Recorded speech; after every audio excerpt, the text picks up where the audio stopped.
Well, hello and thank you for joining me for another Alex on Tech and ITY video. I'm here at the tail end of day one of StartCon 2019 and I'm with Lana Vickridge-Smith. She's the CEO. This is her first StartCon. Lana, what's it been like at your first StartCon? Oh, it's been thrilling. Did you get much sleep last night? No. Honestly, it's been a whirlwind of a day. I've got to meet some of these beautiful speakers that I have been talking to and communicating with for weeks or months. Months. Yeah. And it's been so nice seeing them in the flesh and seeing their talks come to life. There's been a real buzz around the whole event. It's been wonderful. Yeah. Well, I mean, it's the combination of a decade's worth of all the work that was done in all the other StartCons, and so it's a very mature and sophisticated event with more speakers than ever. Who has been your favourite thus far on day one? Oh, it's too hard. It's so much content, right? Yeah. Oh, look. Well, I had to be on the main stage for half of today, and so I got to experience a few really great talks. Yeah. Probably, John Windsor, first thing in the morning, he just came out with such a heartfelt story. And it was nice hearing his perspective on the gig economy. I thought that was lovely. Malcolm Turnbull, wow, he just blew us all away.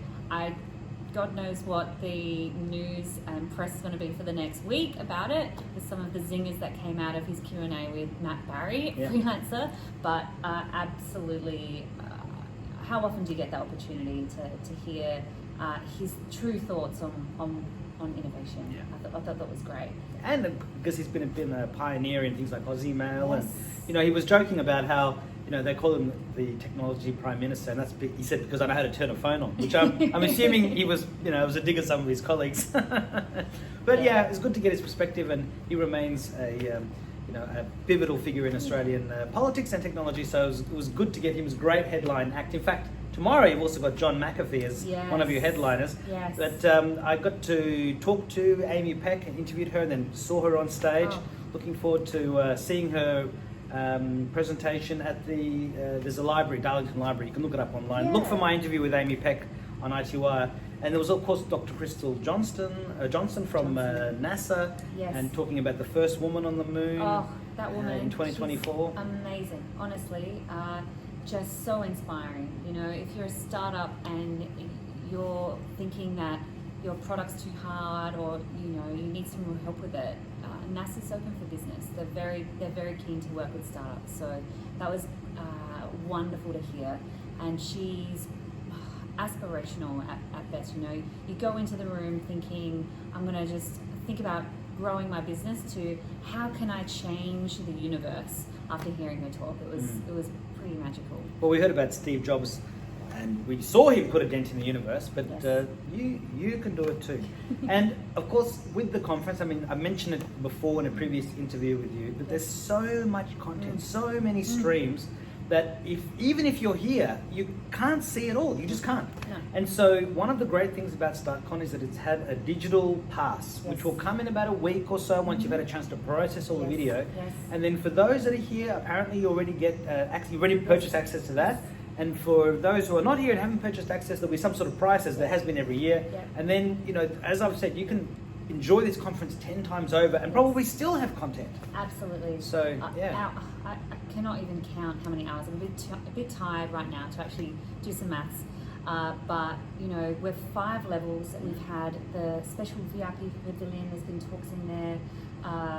5 stages. Like, the workshops have been completely booked out. It's been incredible to see. So, look, I think I'm feeling it. It's been a big day. I don't think I've even got to the top floor yet. There's just so much going on.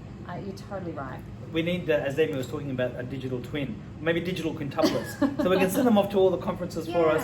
And then we need some way of, being able to just, like in the Matrix, just like all the information into our brain. Yeah, put it back in. Put your USB back in. That'd be great. That's it. Well, and I'm looking forward to day 2. I'm going to be here to see John McAfee via the live stream. I'm looking forward to Petra Hofer in nearly the closing keynote speech as well. She's magic. Former Director of Technology for eBay. Got an interview with her as well, but she's saving all the good stuff for her talk, no doubt. She is. So congratulations. Don't forget Jenny Arden. She's going to be amazing. Do you know the time? I'll look it up on yeah, there. she's around midday. Okay, well that's good. She's going to be absolute magic. So if you're into design, this is a woman who's been doing pioneering stuff in design. She's a big name, so she's a must-see as well. And again, a great reason to both check out the rest of the content you didn't see as a StartCon attendee or a delegate. And if you are just watching this and haven't been able to go to StartCon, it is possible to experience it all online. Thank God we live in 2019. Thank God. Well, Lana, thank you very much for your time. Good luck with tomorrow. And then, of course, you've got 2020 StartCon to start planning from Monday. It begins. It begins again. All right, thank you so much. Thank you. Talk to you soon. Cheers.